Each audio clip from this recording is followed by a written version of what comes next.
ஸ்ரீராம் ஜெய ராம் ஜெய ஜெய ராம். ஸ்ரீராம் ஜெய ராம் ஜெய ஜெய ராம். ஸ்ரீராம் ஜெய ராம் ஜெய ஜெய ராம். தசரதருக்கும் கௌசல்யா மாதாவிற்கும் ஸ்ரீராமர் மகனாக வந்து பிறக்கிறார்.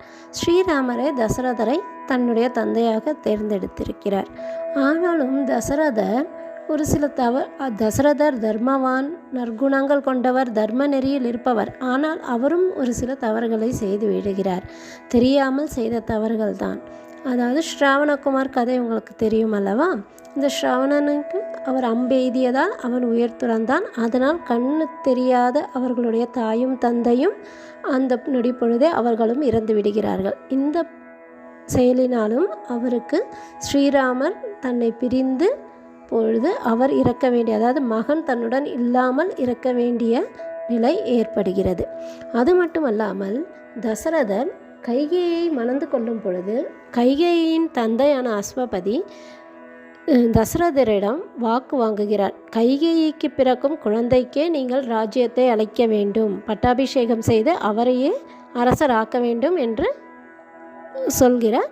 தசரதரும் அதற்கு ஒத்துக்கொண்டே கைகேயை திருமணம் செய்து கொள்கிறார். ஆனால் அவ்வாறு கைகேயின் தந்தையிடம் வாக்கு கொடுத்திருந்தாலும் தனது மகன் ஸ்ரீராமரின் மீது மிகுந்த அன்பு கொண்டதனால் அது மட்டுமல்லாமல் ஸ்ரீராமரே முதல் குழந்தை அல்லவா? அதனால் அந்த குழந்தைக்கு தான் அரசாள வேண்டும் என்ற எண்ணத்தில் இவர் பட்டாபிஷேகம் செய்ய வேண்டும் என்று எண்ணுகிறார். இதை தசரதரே ஸ்ரீராமரிடமும் கூறுகிறார். முதலில் தசரதர் ஸ்ரீராமரிடம் பட்டாபிஷேகத்தை பற்றி அறிவித்த பின்பு ஸ்ரீராமர் தனது அரண்மனைக்கு சென்று விடுகிறார். பிறகு மீண்டும் சிறிது நேரத்தில் சுமந்திரன் மூலமாக ஸ்ரீராமரை அழைத்து, தசரதன், எனக்கு நிறைய துர்சொப்பனங்கள் வந்து கொண்டே இருக்கின்றன.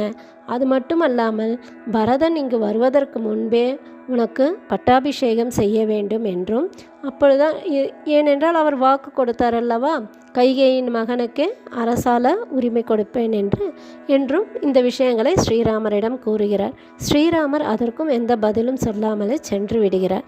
பிறகு அன்று இரவுதான் கைகேயி தசரதரிடம் 2 வரங்களை கேட்கிறார்.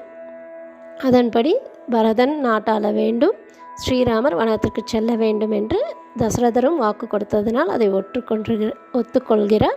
பிறகு ஸ்ரீராமரும் வனத்திற்கு செல்கிறார். இதில் என்னவென்றால், தசரதரே தன் வாக்கை பரதனுக்கு அரசாள வைக்க வேண்டும் என்றாலும் தன் வாக்கை அவர் மீற நினைத்தாலும் ஸ்ரீராமர் தன்னுடைய தந்தையை அவ்வாறு நெறி தவறி நடக்க விடவில்லை. அதற்காகவே தான் வனத்திற்கு சென்றாலும் பரவாயில்லை, நம் தந்தை கொடுத்த வாக்கை காப்பாற்றி பரதனே நாடு ஆள வேண்டும் என்றும் கருதுகிறார். ஸ்ரீராமர் மறைமுகமாவது எல்லோருக்கும் உதவிதான் செய்து கொண்டிருப்பார். அவர் ஒரு செயலை செய்கிறார் என்றால் அதில் பலருக்கும் நல்ல நன்மைகள் இருக்கும்.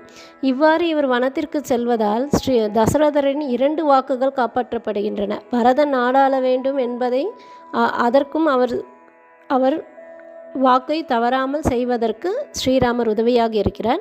கைகேயிக்கு கொடுத்த வாக்கின்படி வனத்திற்கு சென்று தசரதரின் வாக்கை காப்பாற்றுகிறார். ஸ்ரீராமர் நமக்கு அருள் புரிவார். ஸ்ரீராம ஜெயம்.